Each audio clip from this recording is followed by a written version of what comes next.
CVille Show. Good afternoon. My name is Jerry Miller. Thank you for joining us. We're live in downtown Charlottesville.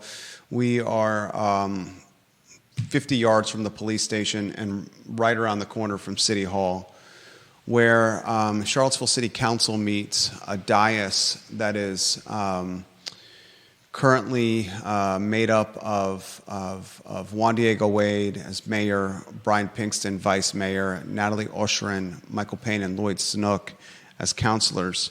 So much policy and storyline originates. And a joint meeting last week, I want to champion Neil Williamson, the president of the Free Enterprise Forum, for bringing this to my attention. He was at this joint meeting with council and the Albemarle County Board of Supervisors, probably one of the few that actually watched it from start to finish. I certainly did not. Neil certainly did. He said in this meeting a couple of things stood out to him. A, the limited number of Virginia UVA employees who live in Charlottesville and Albemarle County, although Deep Throat has pushed back on that narrative some. He sent a lot of context via email and direct message to us on how that narrative could be misconstrued. But what stood out to me the most, and why Neil Williamson, the president of the Free Enterprise Forum, put it on our radar, Brian Pinkston, vice mayor of Charlottesville, said he believes the city is 10 to 15% underfunded. Underfunded. I was flabbergasted and floored by those remarks by the vice mayor. And as a result of that comment, and I've been thinking about Charlottesville, its budget, how it's changed in my 24 years in this community, and where we're heading pretty much for the last 24 hours. It's no secret that the family household income median, according to HUD, $124,200, second most expensive in the Commonwealth. It's no secret that the community, from an affordability standpoint, from a diversity standpoint, is becoming less and less every year, certainly in my 24 years. To say we're 10 to 15% underfunded, the week after, actually it was the same week, he announces on WINA that he's going to run most likely for re-election, is something that perked my radar. The incumbent has a huge advantage when running for re-election. And this will be Pinkston when he runs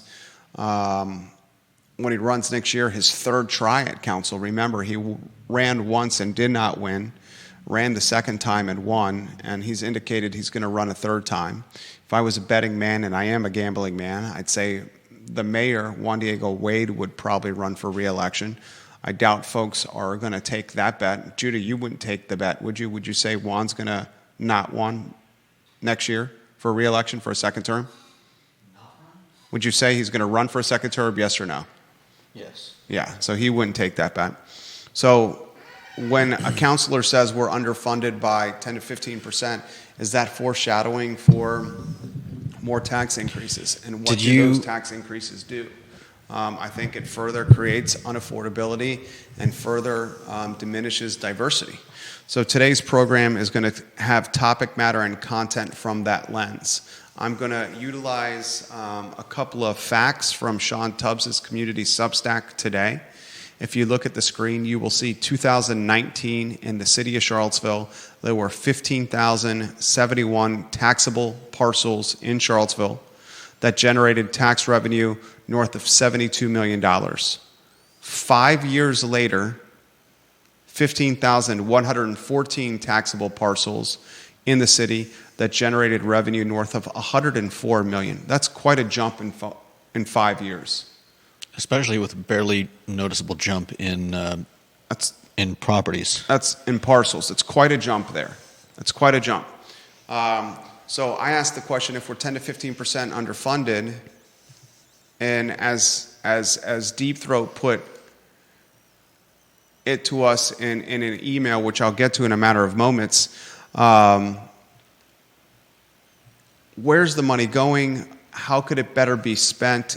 What needs to be cut? And if Charlottesville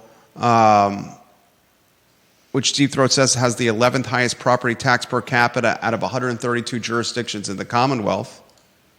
Even though we are 129th in the number of public school students per capita, and Charlottesville has a subvention from the county, and we get huge lodging tax and meals tax based on UVA tourism, where's the money going?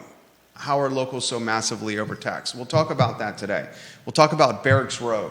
Barracks Road is adding new tenants to its roster, and it will have a tenant roster that will match 2018 standards. The last best year for Barracks Road from an occupancy standpoint was 2018.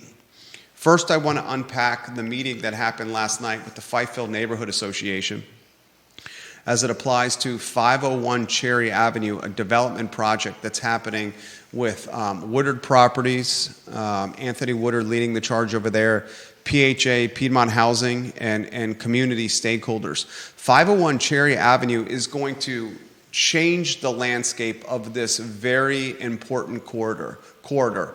And I've said on this show, we have a city that's 10.2 square miles. I've said on the show, the most underperforming stretches of Charlottesville right now are High Street and Cherry Avenue. This development project at 501 Cherry Avenue, the old Kim's Market, the old IGA grocery store across from Tonsler Park, is the gateway to Cherry. And this project is currently percolating 71 apartments, 14 of those 71 studio apartments, 27 one-bedroom apartments, 26 two-bedroom apartments, and 4 three-bedroom apartments. 10 of those apartments will be tied to 30% AMI, 8 at 40% AMI, 18 at 50% AMI, and 35 at 60% AMI, and $3 million earmarked for a 7,000 square foot grocery store in what is a food desert, Cherry Avenue. So we're going to unpack this project, ask you, the viewer and listeners, your thoughts of the project, how it could change Cherry Avenue, a historically marginalized community, CVille, how it will change, how 71 apartments could impact the neighborhood, how a 7,000 square foot grocery store could impact the neighborhood. And you got to ask the question, does a grocery store a couple of blocks, 3 blocks, 4 blocks removed from Reid's end Reid's life cycle? I hate to say that. Some folks are saying on Twitter, a grocery store on Cherry does not mean the end of Reid's. It's not about competition, it's about propping both up. I push back and say there's only so many customers, folks, that are going to support Reid's and Cherry Avenue. There's only a base of customers that will patronize these locations. The large base of customers are patronizing Wegmans, Teeter, Kroger, Whole Foods, Foods of All Nations. It's a wealthy community. We have to cut to the chase. So much we're going to cover on the program. I want to give some props to Pro Renata Judah, if we can get some photos on screen. Dr. John Shabe goes from dentist to beer baron, and Pro Renata, the brand, is absolutely booming. John Shabe, Pro Renata, downtown Stanton, a sports bar in Crozet, beer making in the Shenandoah Valley. Pretty impressive what they're doing over there. Also want to highlight Mexicali restaurant with 50 parking spots on site. It's a restaurant in an art museum, basically in an art museum, with a cocktail bar that's one of the most significant in the city, Mexicali, River Hawkins. Johnny Ornalis. Judah, on a 2-shot, I ask you the same question to start each program. Which headline today do you find most intriguing and why? Just a second. I think it's interesting the numbers that that Sean Tubbs has posted on his Substack, and also the fact that those numbers don't take into account the 2-cent raise in real property tax rates not long after. We'll talk about that today. Last night in CVille, historically marginalized community that's going through significant gentrification right now. A community gathered together. And they gathered together to listen, to learn. It was a town hall. You had a developer, you had a nonprofit in Piedmont Housing Alliance, you had a developer in Woodard Properties, speaking with the community. And last night's meeting was as diverse a clientele or melting pot as you would find in Charlottesville. And that's a reflection of what Fifeville still is today. Fifeville, like 10th and Page, is changing rapidly. There are few affordable pockets of housing in Charlottesville. And the ones that are left, Cherry Avenue, Fifeville, Tonsler Park, 10th and Page, Star Hill, are changing quickly. Friend of the program, Chris Kabash, talk to this guy all the time. Commercial broker, deal maker, enjoy having a cold beverage with him. He had the listing for Kim's Market and this grocery store on the corner of Cherry and across from Tonsler Park. And for years, he tried to sell this piece of property. He represented a client, a divorcee, who got the old grocery store and a divorce settlement. And as a stopgap, this piece of property was fenced, and it became a headquarters for a Shenandoah Valley construction company that was a preferred contractor of the University of Virginia. That wasn't a long-term solution, nor did the rent revenue justify keeping this particular tenant in place long-term. Furthermore, a construction company that uses fence as a barricade and doesn't keep the property in the best of condition is not what's best for the community. So the property is sold, and it's sold to Woodard Properties, Keith Woodard's company. His son Anthony now running it. Anthony, from everything I have heard, is focused on conscious capitalistic development.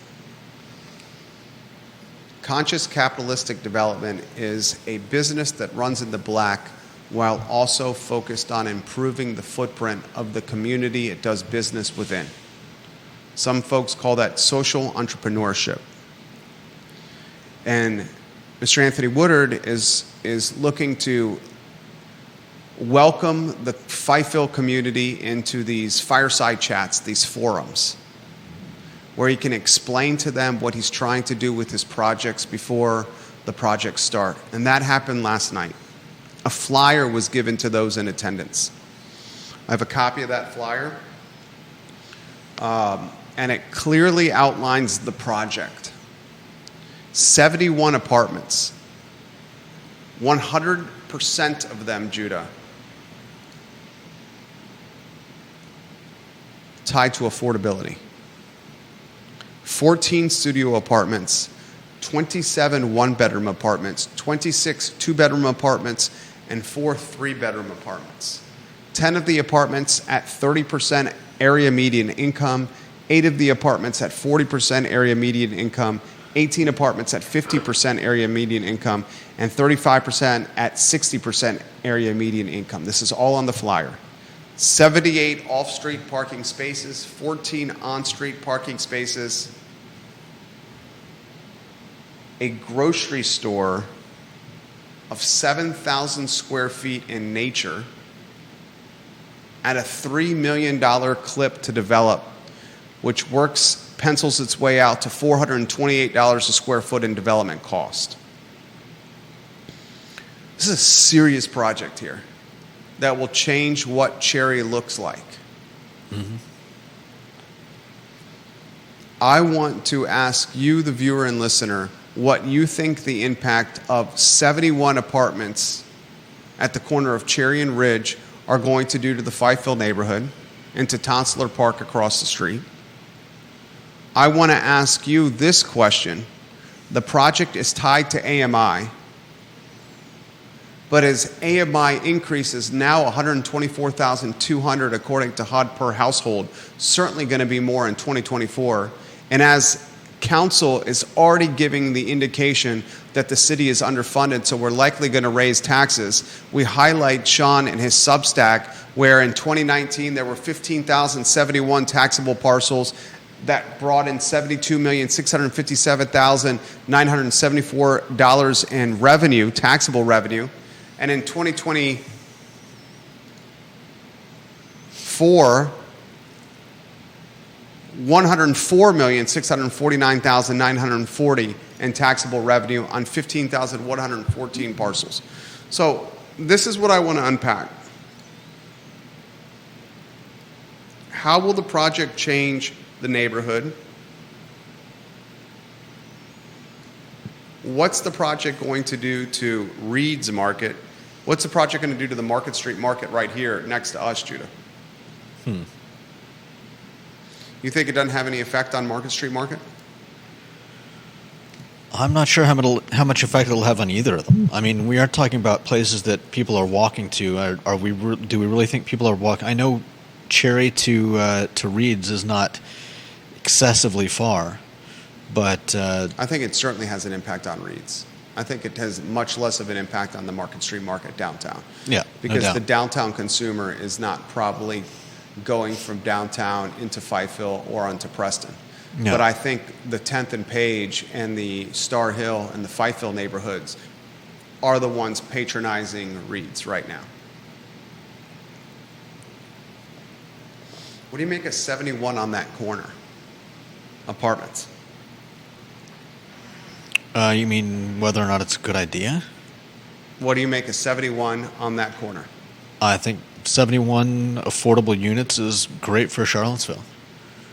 I mean, building more housing has been a goal for the city, and with these all being some form of affordable, I think it's a good thing.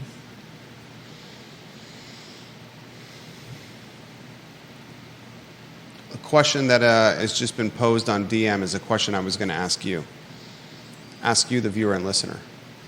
The 7,000 square foot grocery store that's going to cost $3 million to build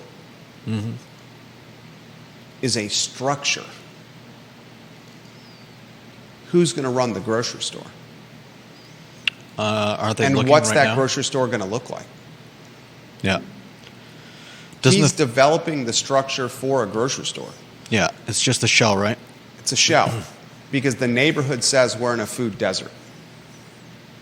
Who's going to run the store and what does it look like? Does anyone have that answer? I mean, it's not like you can hire people for a project that's how many years out? I would think you would have a plan in place of who's going to execute a $3 million project years out. Yeah. This is $3 million. Mm-hmm. You're not just going to build a structure without a plan on who's going to run it. You're talking about administration? Who's going to run the business? Yeah. Who's going to stock the Administrative. shelves? Who's going to order the food? Who's going to order the milk? Who's going to cashier it? Who's going to take the trash out? Who's going to pay the bills? I can understand planning for who's going to administrate the business, but I can't see. There's no way they're going to keep people on hold for like a cashier job. I respectfully disagree with you on that one. So when is this supposed to be finished getting built? I think that is a very good question. And you think they're going to have bag boys and I think and they need dairy to have stockers hired? An operator in place. They would want an operator in place as soon as the shovel cracks the ground. But that doesn't mean all the positions that are going to make this place run. I would think the operator is going to have an idea of who's going to staff it. We're saying we've said on this talk show so many times that frontline jobs tied to paying hourly wage workers to keep the business afloat are extremely difficult. Those positions are difficult to fill. We say that all the time. Are we in agreement that those positions are going to become more difficult to fill every year that goes by in Charlottesville? Probably. Probably is yes. And the answer why that's yes is why? Go ahead. Because it's more expensive to live here. And paying someone $14 an hour, $12 an hour, $10 an hour to stock shelves or take the trash out or to keep the milk from spoiling as you take it off the truck and pull it in the cooler, that's going to be a tough person to find. So I'd like to know today, or I'm sure, and this is just a guy who's hosting a talk show, I'm sure the Woodards would like to know this. I would hope PHA would like to know this. I'd like to think that CVille's Neighborhood Association would like to know this. How is the grocery store going to look from an execution and staffing standpoint? And I think if we just say, if we build it, they will come, and it will be figured out, is a pipe dream. It's a pipe dream. Because 2024, when we get the median family household income, it's going to be more than $124,200. And guess what? 2-3 blocks removed from that with Reid's, they had to lay off most of their staff.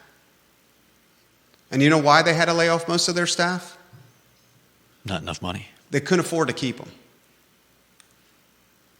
So here we have a community forum. I love community forums.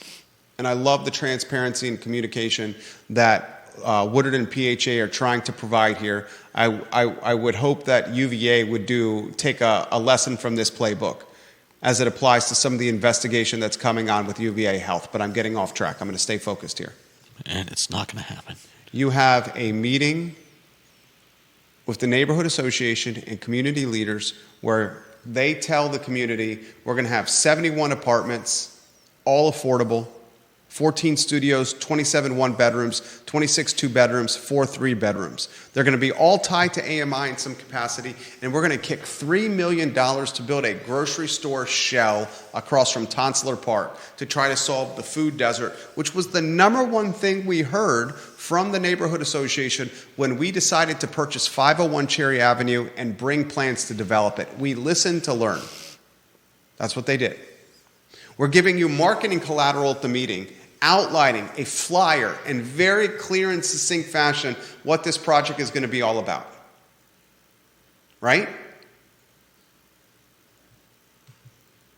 If you build something that is the size of Reid's and bigger than the grocery store right next to us, and you try to duplicate the model that is Reid's and the grocery store next to us, at a time when the grocery store next to us and Reid's are scraping by and having a difficult time staffing, is that a good approach? Or is it setting up a recipe for disappointment? Well, neither Reid's nor Market Street Market have a built-in group of people that are likely going to live and shop right there, right? You don't think Reid's has a captive customer base? Not like this. Star Hill neighborhood, the Rose Hill neighborhood, the 10th and Page neighborhood. I could make an extremely compelling argument that Reid's has a significantly more captive customer base than CVille. Okay. CVille has the neighborhood that is Cherry Avenue and maybe some of that southern part of downtown around Three Notched and Hicks Park. Reid's is right in the middle of Rose Hill, 10th and Page, CVille, and Star Hill. Literally in the middle. Okay. And does it have better walkability? Might even have better walkability, and it's got an established brand that's been around forever. I'd say it's the flip side of that. Despite the fact that this is going to have 71 units built above and around it? 71 apartments, right? How many are on 3 streets on Rose Hill across the street from it? Couldn't tell you. Hundreds. Hundreds. Where else is the housing density around the Fifeville grocery store? Down the road. Maybe you go to Prospect, the Prospect neighborhood. You can go there. I'm spitballing out loud with you. Vanessa Parkhill. But the fact of the matter is, no matter what numbers you pull up, people are still saying that Cherry is a food desert. They are saying Cherry is a food desert. They also said that Rose Hill, 10th and Page, and Star Hill were food deserts. And the grocery store's not working there. Fair enough. The same argument is being made. You have a planning commissioner on Twitter and Rory Stolzenberg tweeting this on the record. He says, "It's honestly baffling to me that we're putting all this time and effort into this quest for a tiny grocery store to serve Fifeville and not giving a second of lip service to the fact that Reid's is in dire straits and 10th and Page and Rose Hill could become food deserts." I don't agree with Stolzenberg a lot of times. I respect what he says because he backs it up with intelligence and research. I do agree with Rory some of the time. And he's straight up saying to me that it makes no... He's straight up saying on the record, he's a planning commissioner. He's an appointed official. And he's straight up saying, it baffles me that we're putting all this effort into a grocery store on Fifeville and not giving any kind of second thought or any kind of encouragement or momentum or additional support to Reid's. And if Reid's doesn't make it, more people will be in a food desert, 10th and Page, Rose Hill, Star Hill, than what is currently happening with the food desert in Fifeville. So what's the solution for Reid's? Is that for the city to move in and help out? I don't want the... I don't think anybody does. I think the time for the city to move in and help out, that kind of lifeline should never happen. Mm-hmm. I didn't think the city should have offered the lifeline on the mobile home park. And then right after the mobile home park was funded with a bridge loan, the opportunity, although it was in the county, Albemarle, for a cab crossing would have been much more significant to help with some kind of bridge loan or joint venture with Albemarle to keep cab crossing affordable as opposed to allowing a Northern Virginia developer to buy it for pennies on the dollar. Yeah. That was a mistake. And the counselors have said on the record in emails shared with me that they have no proof that an actual offer existed. No proof that an actual first offer existed for the mobile home park. That's crazy. Effing crazy. Vanessa Parkhill says she would encourage the young people from the neighborhood to work in that new grocery store. That's what many of my friends did in high school, and that's mainly how our community store here in Earlysville staffed many of its positions for many years. I love the comment from Vanessa Parkhill. I respect her opinion tremendously. I remember the Earlysville grocery store. That Earlysville grocery store, Vanessa, if memory serves correct, is now a mechanic shop. Could you offer some perspective on that? That Earlysville grocery store, if memory serves correct, and Vanessa helped me here, failed and is now a mechanic shop.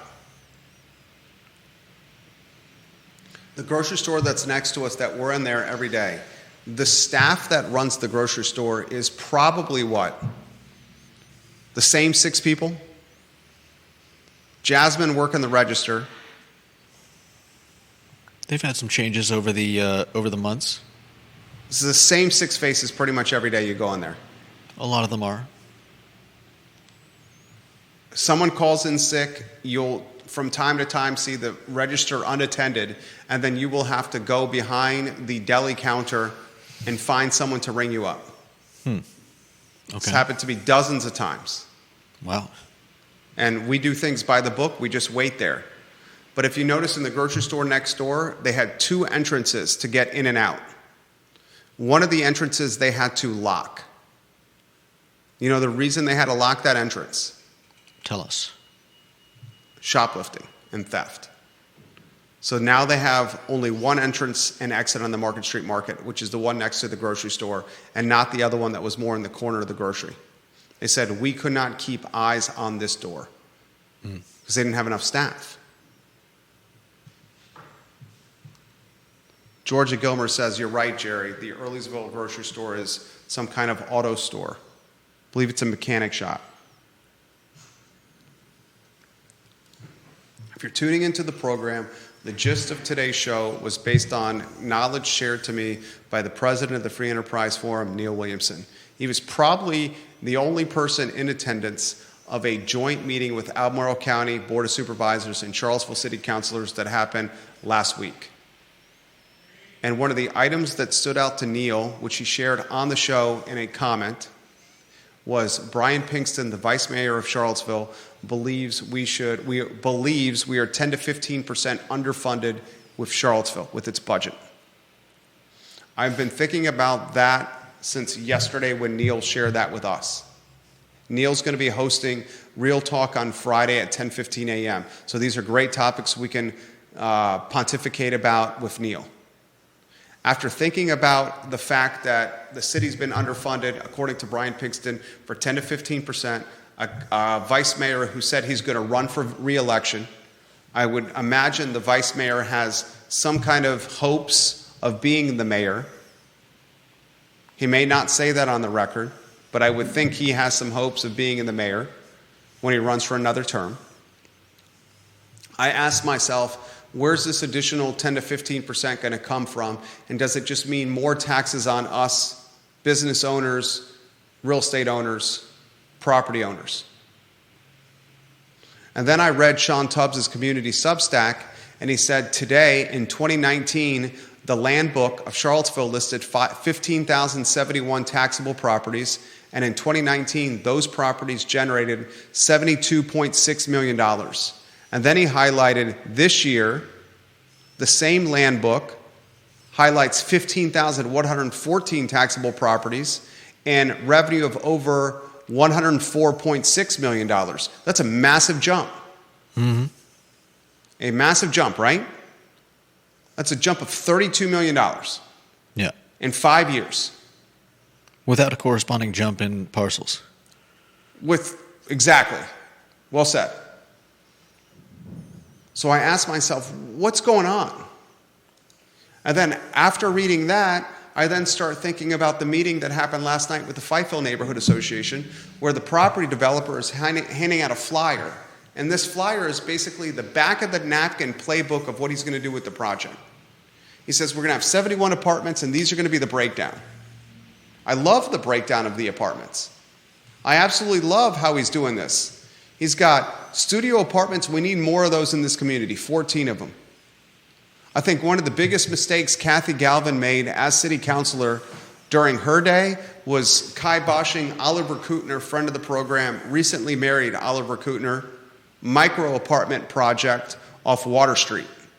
He wanted to build micro apartments over there. Kathy Galvin said, not so fast, my friend. And those projects never materialized. And frankly, Oliver started developing downtown Lynchburg.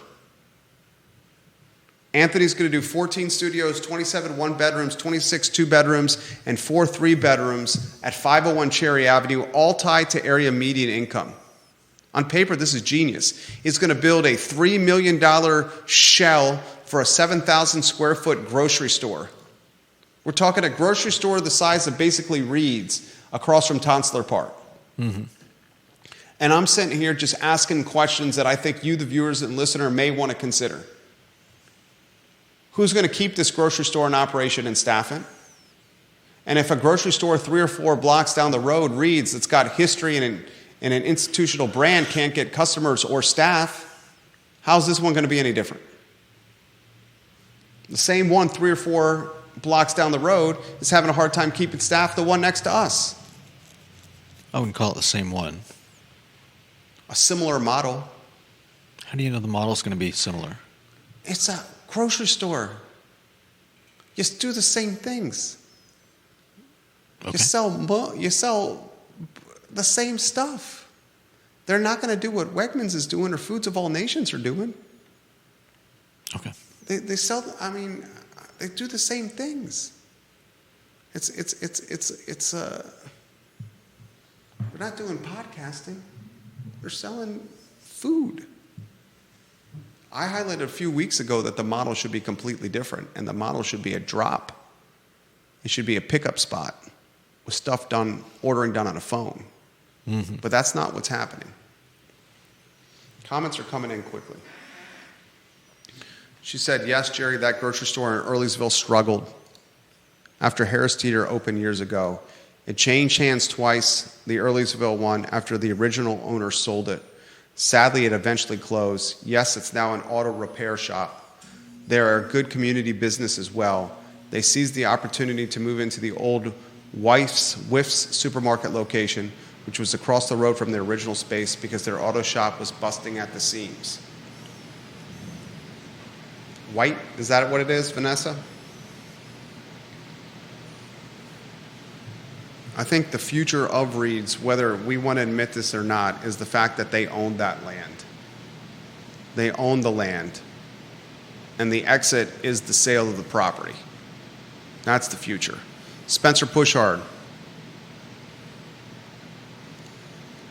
watching the program. Holly Foster, Kevin Hickens, watching the program.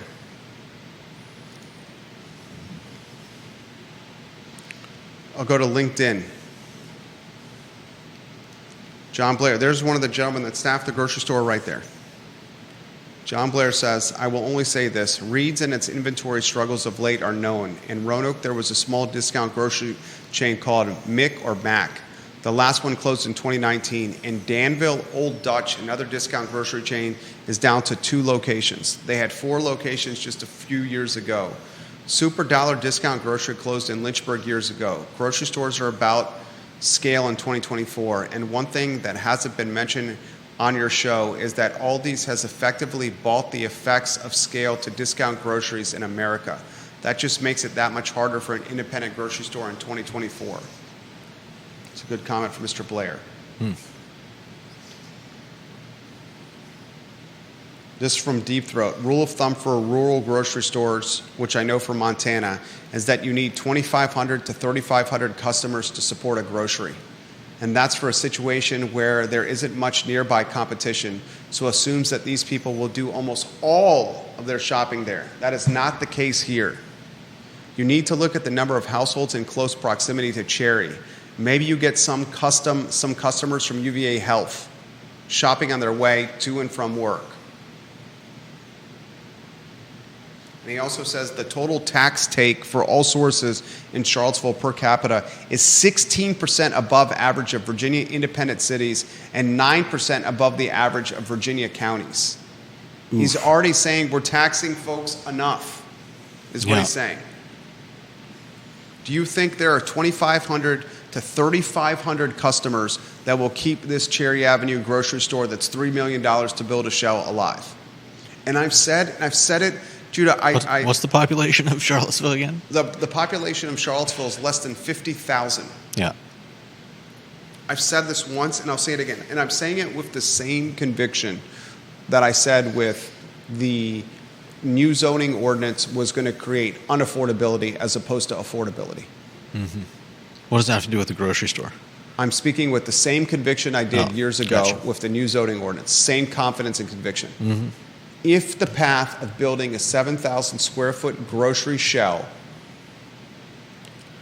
on the corner of Cherry and Ridge is pursued, and the model is pick up goods from a shelf and take it to a checkout, even a self-checkout line, and leave, that model is not going to work.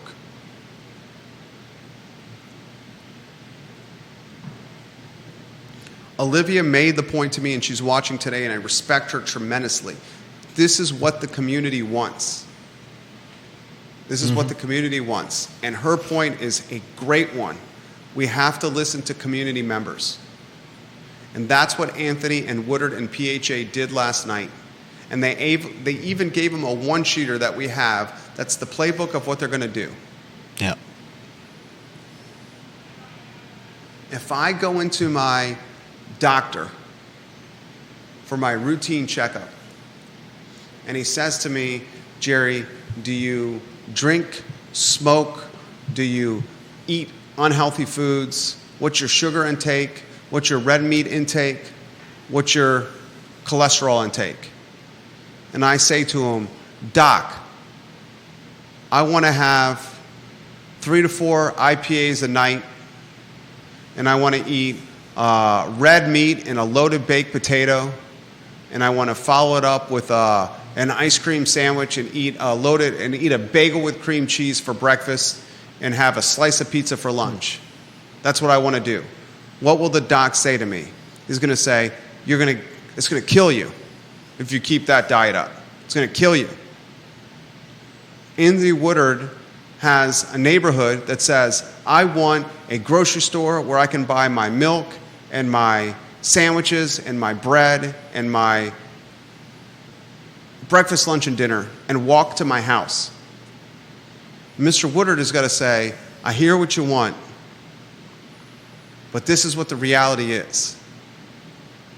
Just like the doctor says to you, no, Jerry, you can't have 3 IPAs, 18-ounce steak, a loaded baked potato, and an ice cream sandwich, and then the next morning eat a bagel with cream cheese and have a slice of Vita Nova pizza for lunch. I don't care how much exercise you do in the day. That's going to kill you. So is this foolish for Woodard? And that's the thing I'm uncertain about. This is the thing that I'm uncertain about. The man is a smart person. His dad is really smart. He's taken over his dad's business. Mm-hmm. In a lot of ways, this is his pass the torch project. Keith Woodard, one of the most renowned and sophisticated and established and legacy-backed developers in the city. Mm-hmm. He is stepping back. His son Anthony, after I believe a military career, is coming in. If this is his pass the torch project, this is one he's got to get right. Does he face the music and say, I hear that the neighborhood wants this, but this ain't going to work, y'all?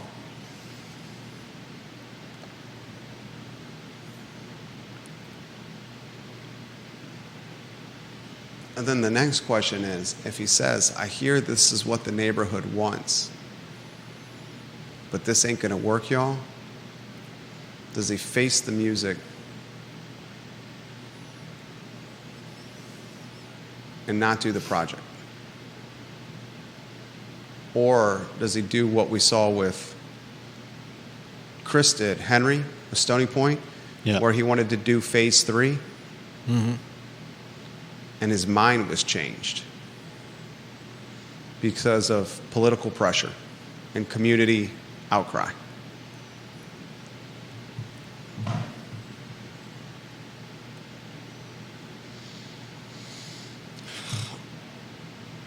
Deep Throat says, is this a fall guy being built? Woodard does it, he gets an operator, and the operator does the risk, has the risk. But it's still part of his. It's still part of this production, right? It's still going to be one of his holdings, is what you're saying. I mean, it's going to be part of the 501 Cherry Avenue development project, right? The centerpiece of it. So what happens if the centerpiece of his project just becomes an empty shell? It seems like. Or worse than an empty shell. It seems like he should be as invested in the success of the grocery as anyone. What are you saying? He should be the operator? No, I'm just saying that it seems like it would be in his best interest to make sure that this succeeds. 100% in his best interest. He's collecting a rent check. And if the only thing that he's doing to make it succeed is build the shell, that seems extremely short-sighted. Questions I'm asking. Because you can't be the only person that's saying, this isn't going to work. I don't think I'm the only person. And I doubt he's surrounded by yes men. What's that? I find it hard to believe that he's surrounded by yes men who are just saying, yeah, this is a great idea. Or is it the response of community pressure? Yeah, but why would you waste $3 million on community pressure on something that you are convinced is going to fail. Because it was the way to build 71 apartments. Because it was the way to greenlight 71 apartments. And the 71 apartments, even though they're tied to AMI, is going to generate a boatload of money. Cynical, but this is Charlottesville, so I'll allow it. How you get 71 apartments is by promising something like this. A 7,000-foot grocery store and $3 million shell. Fair enough. And then you do the communication, the outreach, the marketing, the branding, the fireside chats, the community forums. Mm-hmm. The play isn't the rent from a 7,000 square foot grocery store. Yeah. The play is the 71 apartments.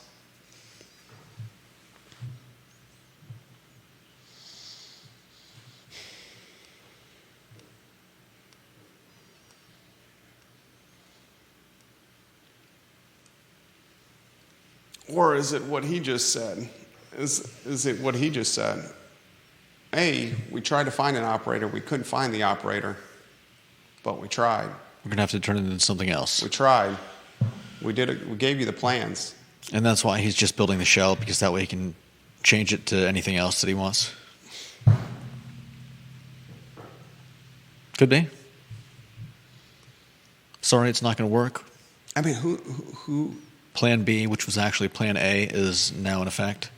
Who in their right mind would go into a business model that operates on the slimmest and tightest margins humanly possible, that's tied to a staffing base that you can't find in a city because it's so expensive to live in an area that has not enough customers support it, with a proof of concept that's been around for generations a few blocks away, that had to do a $20,000 GoFundMe to save its model and is now on the cusp of closing. Like I think we're not. We never ever pretend to be the smartest people in the room. I never want to be the smartest person in the room. Ever. If I'm the smartest person in the room, I want to change the rooms and get the hell out as quickly as possible. Yeah. I sincerely mean that. If I find myself the smartest person in the room, I'm finding a new freaking room. I'm in the wrong room. I'm in the wrong room. Mm-hmm. I never pretend to be that. I just trying to read the tea leaves. 3 blocks away, something that's been around for a generation, that's the same size, that has more customers around it, had to do a GoFundMe to stay alive. And it's still on the cusp of going down. There's got to be more than just a one-to-one here, though. There's got to be...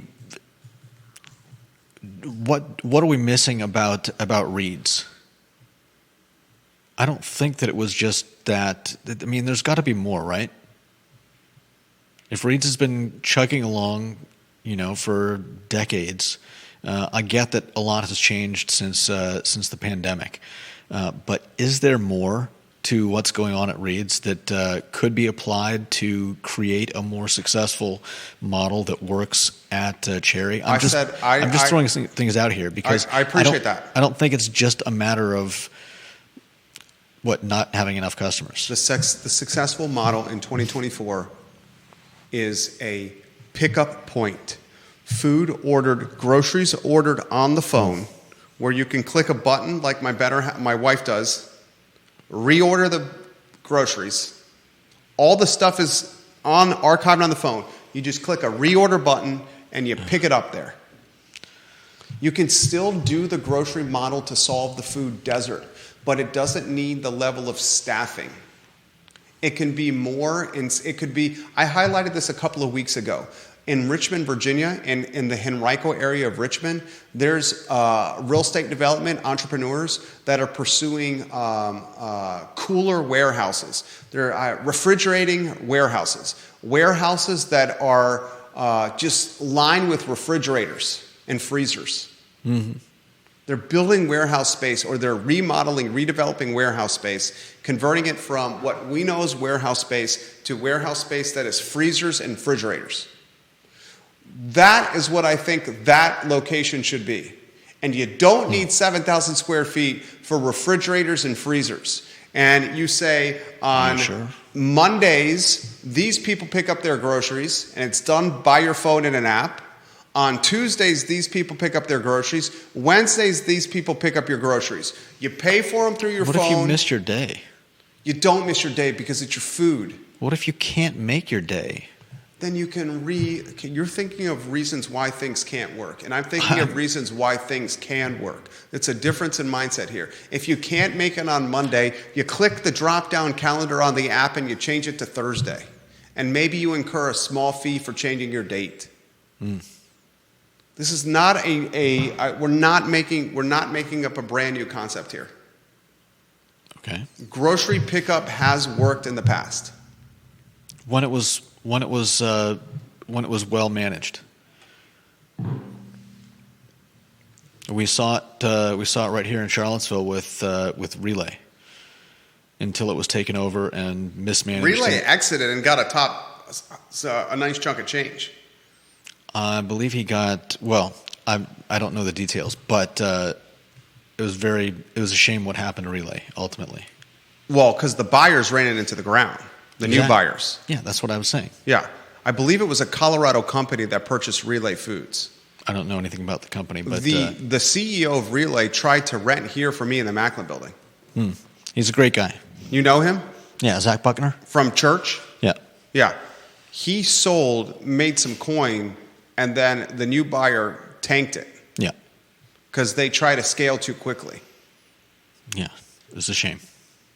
Neil Williamson, if grocery stores as we know them are going away, why are there long lines at 5:30 to 6:30 on most weeknights? Great question. You want to touch that one? I know that some people are enamored of the idea of pushing a button and getting all the exact same stuff that you got last week, but I think a lot more of us want to walk up and down the aisles. There may be something that we know that we need and we can't think of, and seeing it on the wall is the reminder that we needed. Sometimes you just go and, most of the time I go in there and think, okay, I can't hungry shop. Other times I'm like, what do I feel like? And I don't want to scroll through some website and it's just... How many items do you buy per week on each shop? Didn't we talk last time that every time you shop, you're in the 10 items or less aisle? Most likely. You have the shopping experience everyone wants. But a lot of people do have that. That's why a lot of people go to Market Street Market. I don't know. I've never been to Reid, so I don't know. But that's why a lot of people go to the store. People don't go to buy a week or 2 weeks worth of stuff to stuff in the freezer. But that's not the consumer that's going to keep you afloat. The Judah Wickarers of the world that buy 9 items what's your average spend at the grocery store? $47? What do you spend each week? What do you spend each week? I don't know, Jerry. $50? I don't know. Sometimes I go twice a week. Sometimes I go 3 times a week. My wife, we have an out-of-town squash pro staying at our house for a tournament that's happening at the Boar's Head. There's a Boar's Head squash tournament going on right now. And they asked us to host some of the pros in the tournament. So we have a gentleman from Sheffield, England, staying with us. At one time was 33 in the world, the defending champion. My wife is a fantastic host and wants to roll out the red carpet for this 24-year-old. He's going to live with us potentially for 5 or 6 days, depending on how well he does in the tournament. She went to the grocery store to Wegmans. Now, it's me, it's her, and it's 2 boys that are eating us out of the house and home, and they're 6 years old and 22 months old. She spent $500 at the grocery store.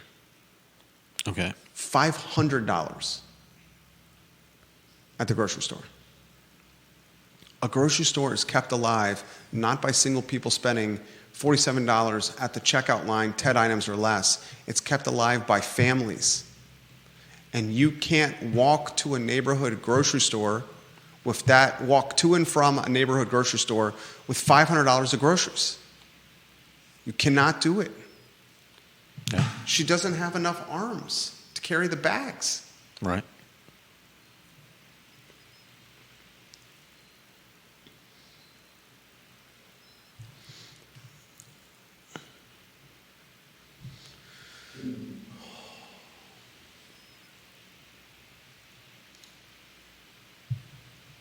And to Neil's question, Neil asked the question, why at 5:30 and 6 p.m., 5:30 to 6:30 p.m. are the lines out the door at the grocery stores? Because at the end of the workday, sometimes there are things that you realize you don't have at home, and you don't have the time or don't want to go into an app, and I don't know how long they take. Do they get that stuff to you right that day? You hit it. If you reorder, 98% of the stuff is available as soon as you order. Occasionally you'll get notifications that what you ordered, it's out of stock, and then they'll fill you with a backup brand or something extremely similar. But they drop that off at your house that day? You can pick it up in the pickup line, in the pickup spot right outside the store. So you have to go to the store anyways. Or it can get delivered to you if you want to pay an extra fee. Often it's just teamed with a driving by the spot.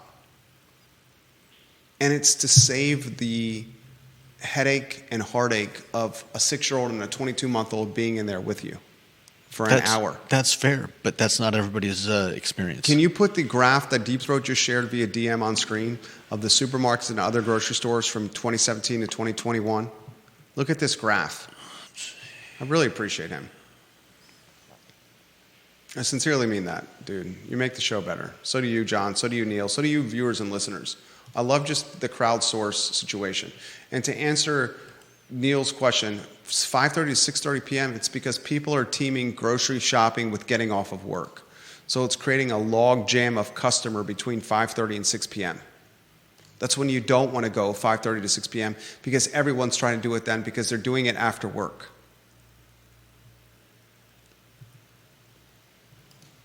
Nora Gaffney, I 100% appreciate your comment. I want to read that on air. She says, some people don't have the funds to order ahead. They need milk or bread or eggs when they need them and have the money. Some communities still need a small grocery store that they can walk to. They can send the kids to pick things up. A community needs to support all kinds of shoppers. This might be the spot a small store would work. Listen to the folks in the community. I appreciate that comment, Nora Gaffney, and I want to listen to the folks in the community. I think the folks in the community are right. But I think the model should be different. I think the model should not be grab it off the shelves. It should be a pickup from coolers and fridges and freezers type of model. More of a drop. What is it called, Judah? What's that model called? A drop spot? Like a drop spot. A drop spot. I 100% appreciate what you're saying, Ms. Gaffney. 100%. I sincerely do. You got that graph on screen? Now I do. Look at the screen, viewers and listeners. Look at the screen.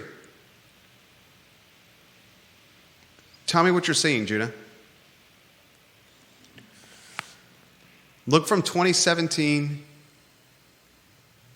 to 2021. What are you seeing? Nothing has changed. What? What do you mean nothing is changing? Maybe I'm not looking close enough. Is there a significant Small trend grocery you're stores seeing? disappearing.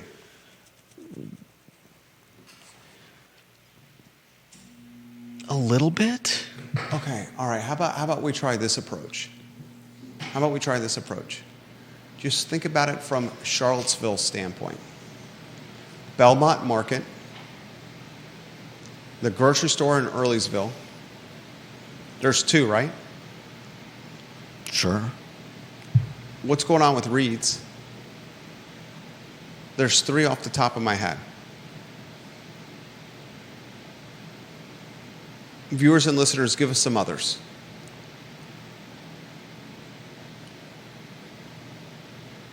I can assure you there are more that we're just not thinking of on the fly right now.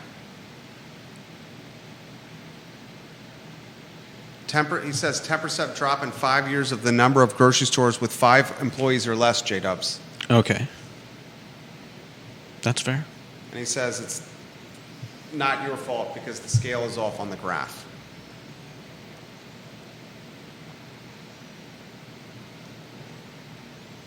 Kevin Higgins says this episode has the juice, and I love everyone being so real on this show. Juan Sarmiento, Latino grocery stores and Oriental grocery stores is what he's highlighting.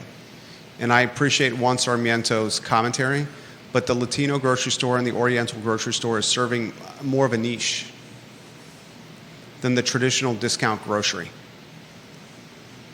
Yeah.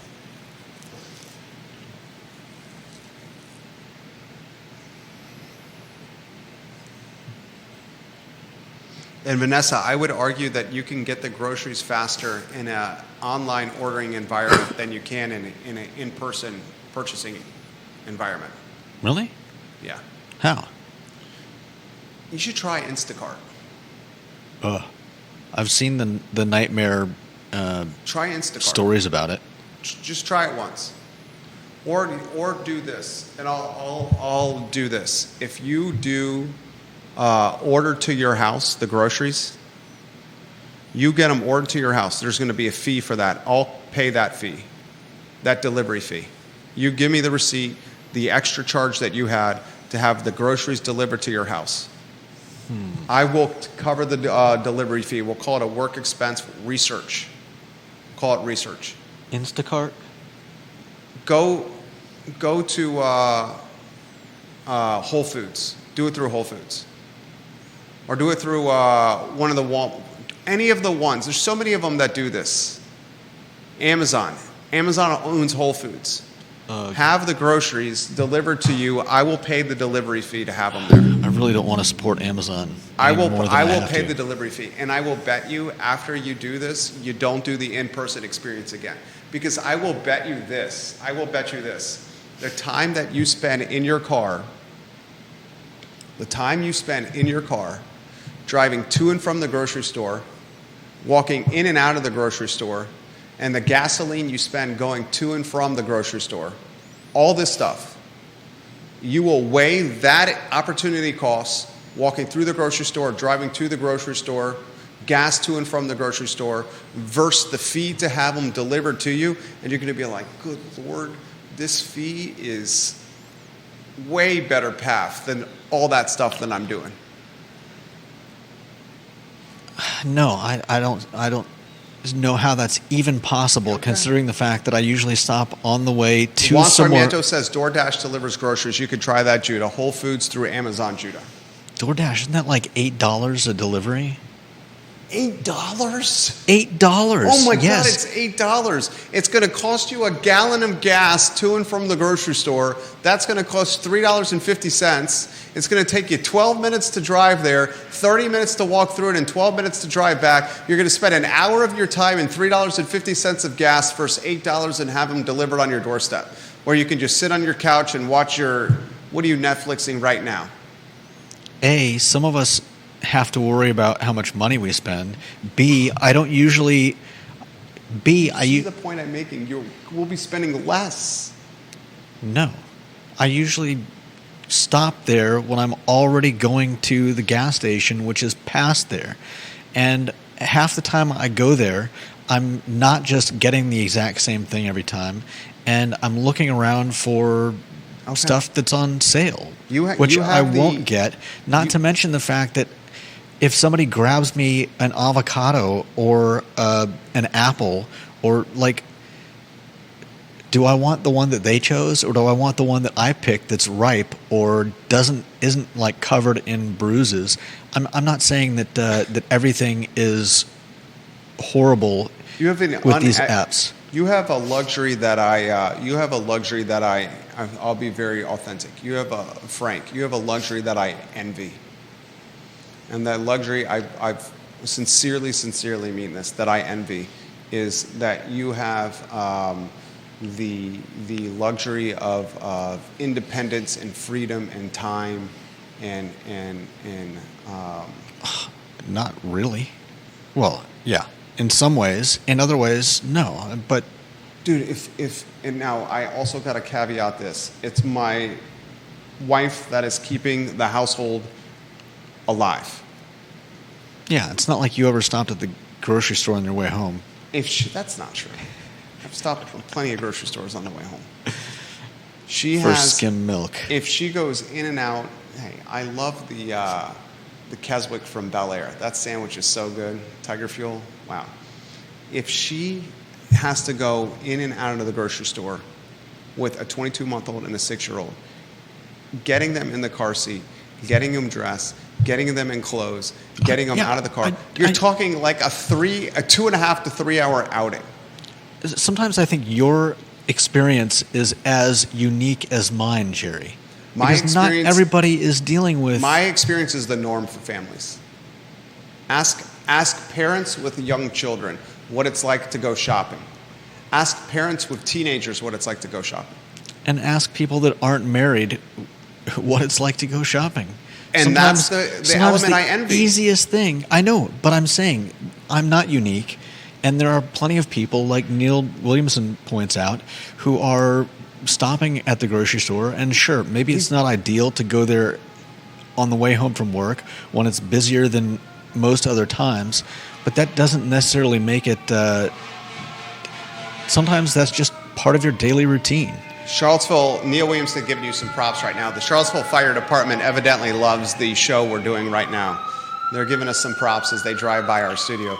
It's either they're giving us props as they drive by the studio or they're driving somewhere to save someone's life. I'm going to take it that they're driving by the studio and giving us props. He says, to Jerry's point, use of grocery delivery services in 2024 have risen 56% compared to 2022.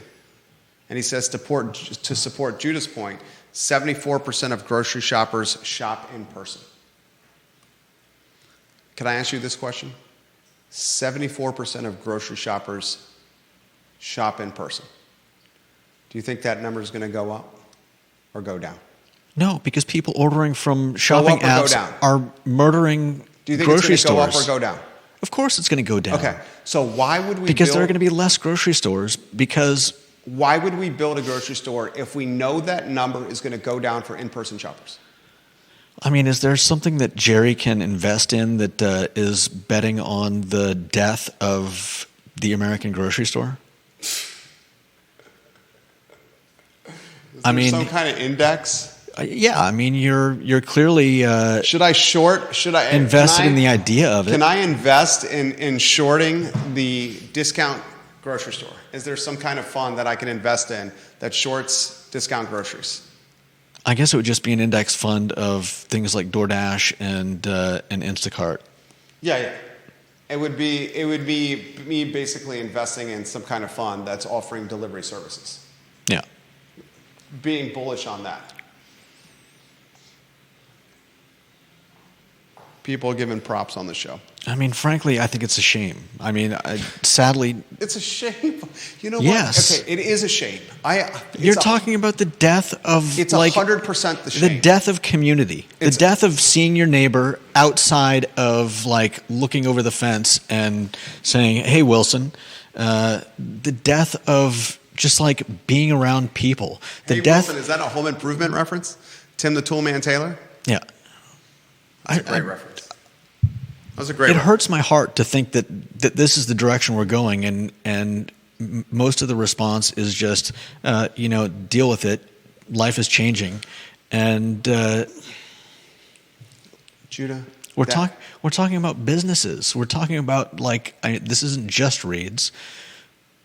This is people that need jobs, people that entrepreneurs that think they can help a food desert neighborhood, and we're basically talking about the death of a lot of things that I think makes not just America but humans interesting, and I don't know. That is some of the best commentary you've ever offered on the show. Thank you. I sincerely mean that. It is a commentary rooted in a communal, romantic nostalgia of yesteryear. It is rooted in, hello, Wilson, will you bag my groceries for me? Oh, it's Jim, the meat cutter. He knows how I like my pork chops and my sirloin cut. It's the seafood guy. He knows I want 18 shrimp, a half a pound of lobster, and some crab cake. And there's Betty, the cashier, who's got her 2 daughters on my rec league soccer team. Let's talk about how we're going to do a cookie fundraiser to help them get enough revenue for their jerseys when the season starts. And I appreciate that romantic yesteryear nostalgia that you want to chug like Kool-Aid. I don't want to chug it. I'm an introvert. But capitalism is saying something else. I would rather not be blindly led into a slaughterhouse by the nose ring for the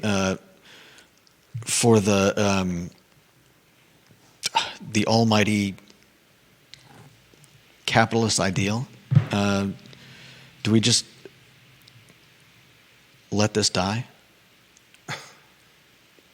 The fixer sends me this text message. Whatever they do, they need to partner with Amazon to make it an Amazon locker pickup and return drop-off. Only way you get the foot traffic. Exactly what I'm saying. Exactly what I'm saying. Amazon. Doing a 7,000 square foot grocery store, $3 million to sell widgets on a shelf. Why don't we also sell some print ads in the morning newspaper and some print ads in the evening newspaper? And why don't we sell some 30-second spots on the AM radio dial? And why don't we also get the carrier pigeon to deliver the message from Albemarle County to Nelson County? And why don't we use the Morse code to keep the canoe on the Rivanna River from wrecking into the bank? Why don't we get the dial-up phone with the long extension cord that you can walk around the kitchen to call Laura, my wife, to coordinate the pickup of the kids?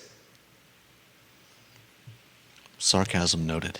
Why don't we get the piece of paper and shove it in the machine after making copies of it with the big thing that takes up the entire room, and take the piece of paper and shove it in the machine and use the phone line to send something through the phone so the message can be sent to them? Listen to you talking about these newfangled ideas. You ever heard of a mimeograph? It's the same thing. The in-person grocery store experience is the fax machine, it's the Morse code, it's the phone book, it's the AM radio, it's the print page of the newspaper, it's the carrier pigeon. It's the sad state of affairs. And it's reality. And those of us that get reality quicker are those of us that are not left behind. Just ask Tom from MySpace. Tom made bank. Tom doesn't give a squat. Just ask Steve from Friendster. I am being nice to Judah. I'm being nice to Judah. I'm being nice to Judah. I just offered to pay for his delivery fee. I sincerely want you to take me up on that. That's market research for this talk show. That's a write-off. Seriously, give me the receipt. I'll have to think of something to buy. The same stuff you buy every week. I don't need any of that stuff right now. I still have eggs. I still have, I go to the grocery store because I don't buy the same thing every day.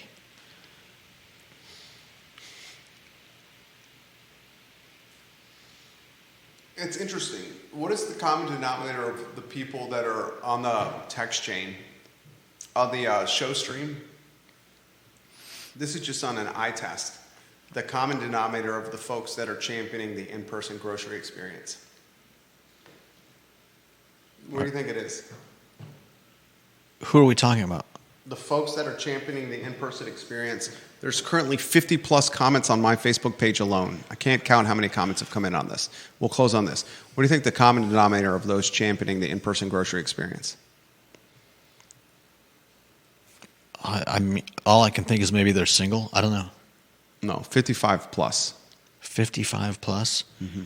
So you're saying they're behind the times? And I'm not saying they're behind the times. I'm not saying they're behind the times. You're just implying it. I'm not saying. I said 55 plus in age. Not saying behind the times. Today's show was good. I thought you were excellent today. Thank you. We went 80. Jeez Louise. We went nearly 90 minutes without stopping. 82 minutes without commercial break. It's the I Love CVille Show. It's presented today by Pro Renata. It's presented today by Mexicali Restaurant. And it's presented today by Charlottesville Business Brokers. Thank you kindly for joining us. We hope you enjoyed the program. So long, everybody.